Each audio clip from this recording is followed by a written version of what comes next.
Hello दोस्तों, आप लोग का मेरे चैनल में स्वागत है। आज नवरात्रि का दूसरा दिन है, तो चलिए आज मैं फिर से आप लोग को एक बहुत ही सुंदर नवरात्रि भजन सुना रही हूँ।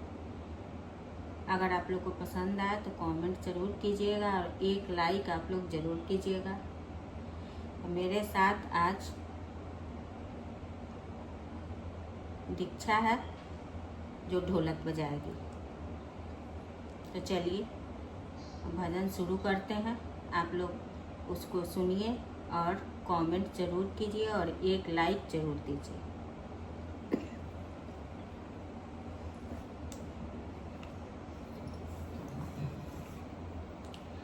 आई गईले डोलिया कहार माई के हो, आई गईले डोलिया कहार माई के, करू करू रे मलिनिया सिंगार माई के, करू करू रे मलिनिया सिंगार माई के।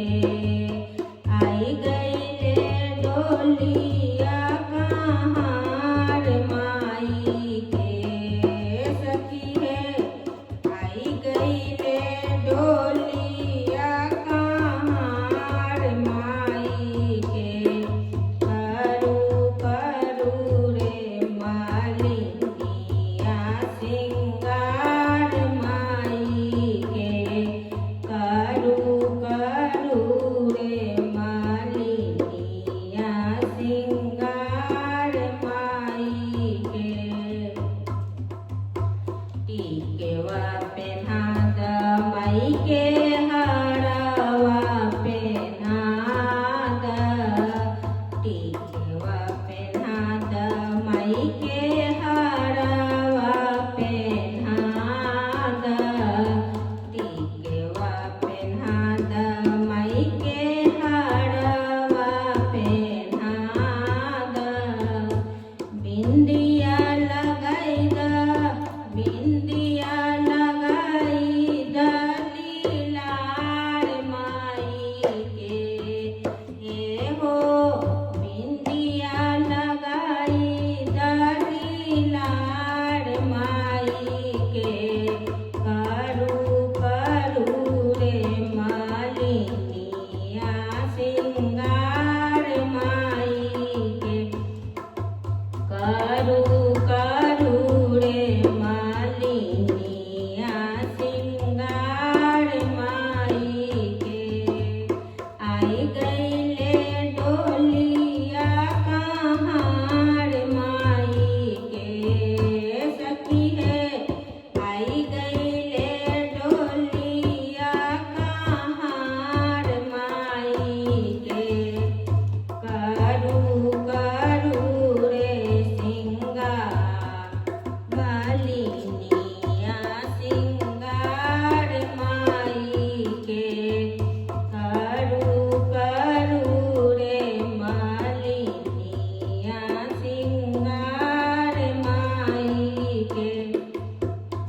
चूड़िया पेन्हा द माई के, कंगना पेन्हा द, चूड़िया पेन्हा द माई के, कंगना पेन्हा द, चूड़िया पेन्हा द माई के, कंगना पेन्हा द, मेहंदी लगा द चटकार माई के हो, मेहंदी लगा द चटकार माई के, करू करू रे मलिनिया सिंगार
हो चुंदरी ओढ़ा द लाले लाल माई के करू करू रे मालिनिया सिंगार माई के